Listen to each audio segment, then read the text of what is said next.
All right, so let's look at how we can do a petty cash book.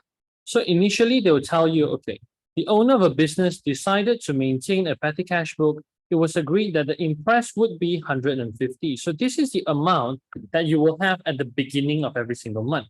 But the owner just decided to maintain a petty cash book. It means that this is the first month of it happening. So there is no balance brought down from the previous month. There's nothing from the previous month. All right. So the impressed amount is 150. So the following transaction occurred. So when you read the question here, the first thing that you need to do is to make sure that your petty cash book is 150.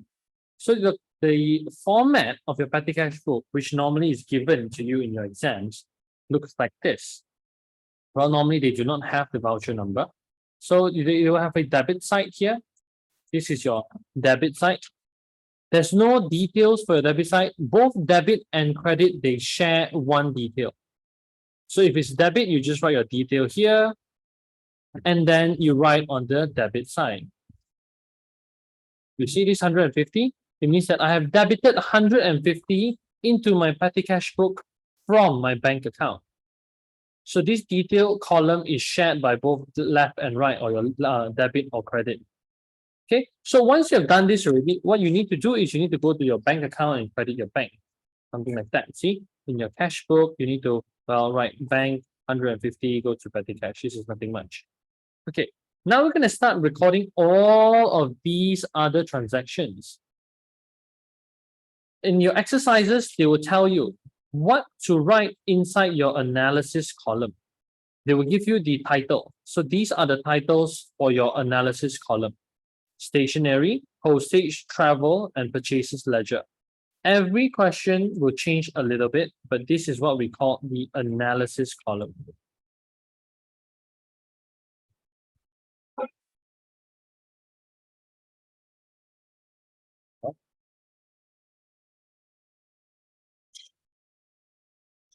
Anyway, let's look at this one, the first one.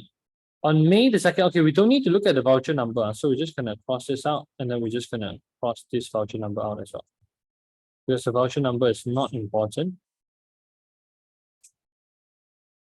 So what we got to do is we got to see number one done already. So petty cash, receive a check for 150, done here. See.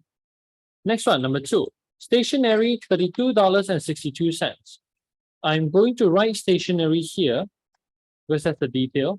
And then my money goes out of my petty cash book. So I'm going to write on the credit side. So you can see $32.62 here.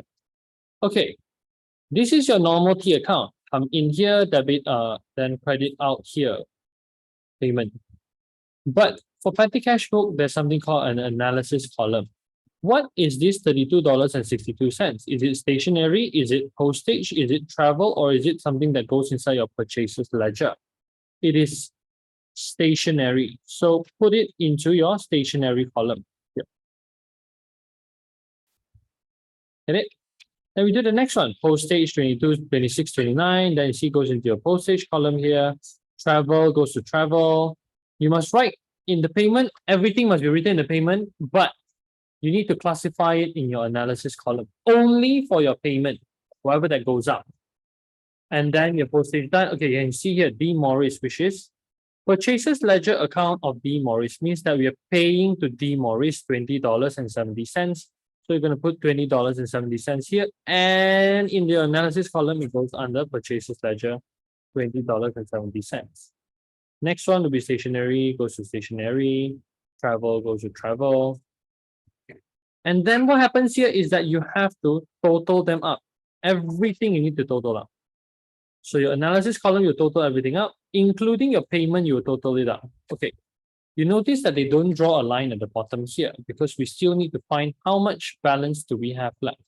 So we total use up 140 and 32 cents, and we have 150. So take your debit side minus your credit side, and then you'll find your balance. Okay, so this is your balance amount, balance carried down.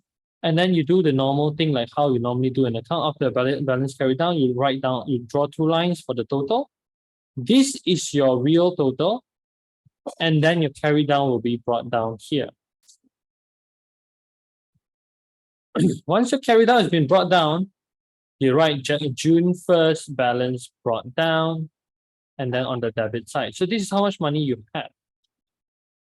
So now you need to top up. You need to restore the impressed amount. You can see here, on June 1st, the impressed was restored with a receipt of check. They didn't tell you how much.